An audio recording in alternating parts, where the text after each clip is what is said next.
성경 유습을 걷다 오늘은 시편 46편입니다.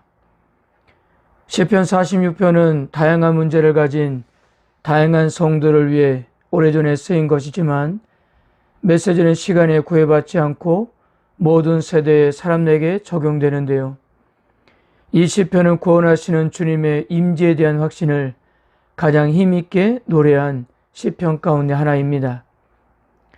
그래서 종교개혁자 마틴 루터는 이 시편의 영감을 받고 그 유명한 찬송가 585장 내주는 강한 성이요라는 찬송을 지었습니다. 그가 시작한 개혁의 길은 참으로 험난했으며 그에게 많은 핍박과 고난을 안겨주었습니다. 루터는 힘이 들고 어려울 때마다 이 찬송을 부르며 하나님의 위로를 사모했던 거예요.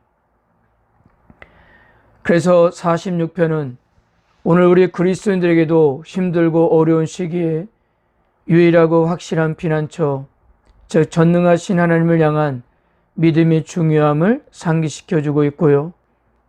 그런 상황 속에서도 하나님의 임재를 의식함으로 삶의 위기를 이길 수가 있었던 것입니다. 그리고 오늘 시편 46편은 48편, 76편, 84편, 122편과 함께 시온의 노래로 불리고 있습니다. 표제에서 언급되는 알라못은 단어 자체는 처녀들, 젊은 여인들이라는 뜻인데요. 오늘날로 말하면 젊은 여성의 음조에 맞춘 노래라고 할 수 있습니다. 1절에서 3절입니다. 하나님은 우리의 피난처시오 힘이시니 환난 중에 만날 큰 도움이시라.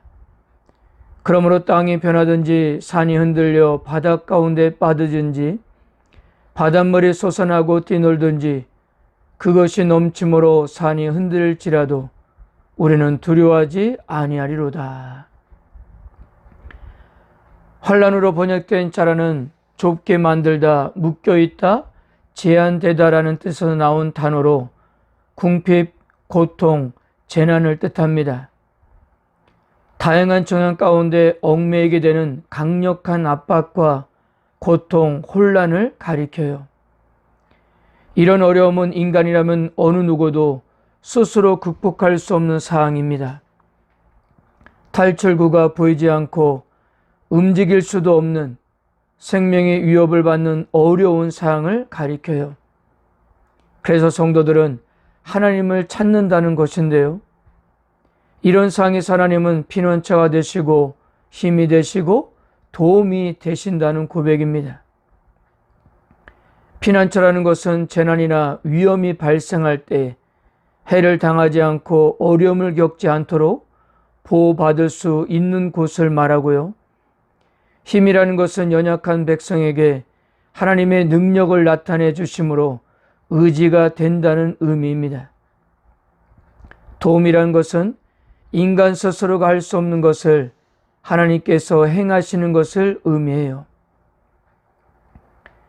이어서 2절에서 3절은 그러므로 우리는 두려워하지 아니하리로다 라고 선언한 후에 두려움을 주는 상황 곧 하나님이 피난처가 되어 주셔야 하는 사항을 묘사하는데요. 이런 상황에서 피조물인 인간이 할 수 있는 것은 아무것도 없었습니다. 그러므로 하나님만이 유일한 피난처가 된다는 고백이었던 것입니다. 4절에서 7절입니다.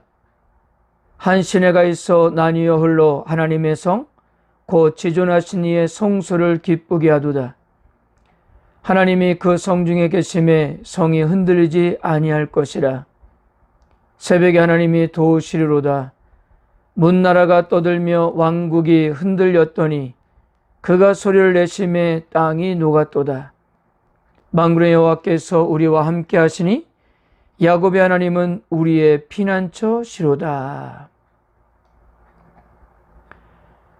4절에서 하나님의 성, 곧 지존하신 이의 성소라는 말은 하나님이 계시는 곳, 즉 하나님의 임재가 있는 곳을 강조하는 표현인데요.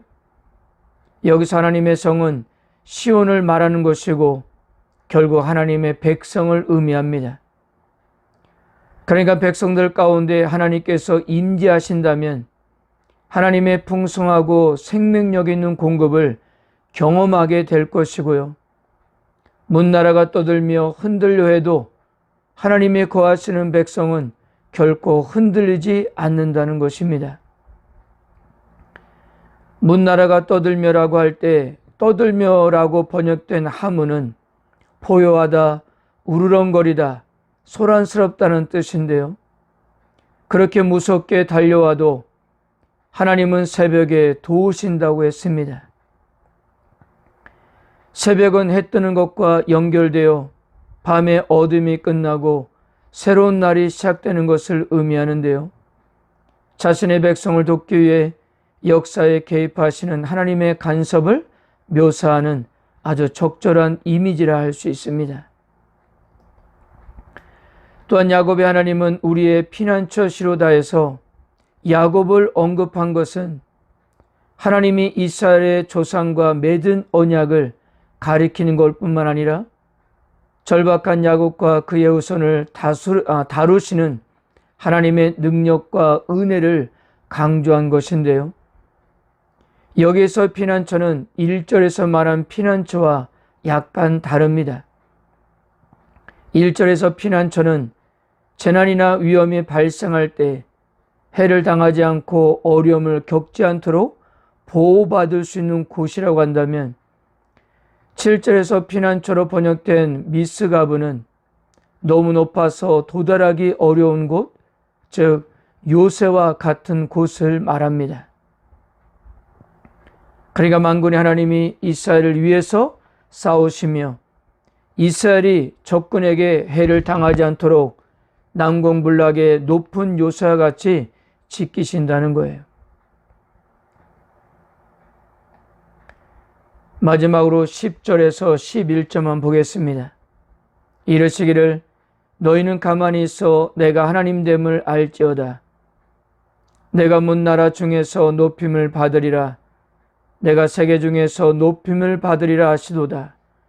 만군의 여호와께서 우리와 함께 하시니 야곱의 하나님은 우리의 피난처 시로다. 8절에서 시인은 와서 볼지어다라는 표현을 사용해 여호와께서 이루신 놀라운 승리를 직접 확인해 보라고 초대합니다. 10절에서도 8절과 마찬가지로 두 개의 명령령을 사용해서 가만히 있으라 그리고 알지어다라고 말했습니다. 가만히 있으라고 하는 말은 중지하다, 버리다는 뜻으로 하고 있거나 하려고 시도하는 일을 멈추라는 명령입니다. 이것은 인간적인 노력과 계획, 도모를 멈추고 하나님의 능력과 주권을 인정하는 것이고요. 그리고 알지어다라는 것은 하나님이 반드시 온 세상 가운데 높임을 받으실 거라는 사실이었습니다.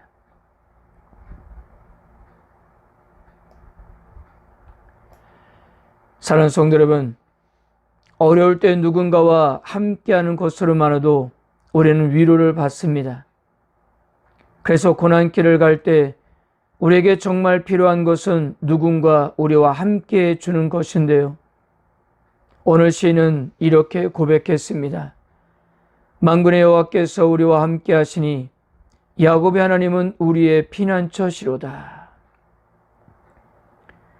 힘겨운 삶을 살아가는 우리에게 하나님은 완전한 피난처가 되어주십니다. 세상의 그 어떤 힘과 권세도 그 어떤 사람도 우리의 완전한 피난처가 될 수 없습니다. 오직 우리의 영원한 피난처는 주님 한 분밖에 없는 거예요. 그러므로 우리를 이기게 하시고 승리를 주시는 하나님께 피하십시오. 성도 여러분, 우리가 오늘날 하루하루 살아가는 것은 마치 전쟁터처럼 위험합니다. 우리의 의지와 상관없이 악한 영들의 공격과 또한 사회의 부조리한 현실 때문에 고통을 당하기도 합니다. 그리고 갑작스러운 사고와 손을 쓸 수 없는 사건을 만나기도 할 것인데요. 그것이 어떤 순간이라 해도 우리가 제일 먼저 기억해야 할 것은 하나님이 우리의 완전한 도움이시라는 사실을 잊지 마십시오. 여러분들이 오늘도 홀로 서 있는 것이 아니라 만군의 여호와 하나님께서 함께 하십니다. 그분께서 여러분들의 손을 붙들어 주실 것입니다. 아멘.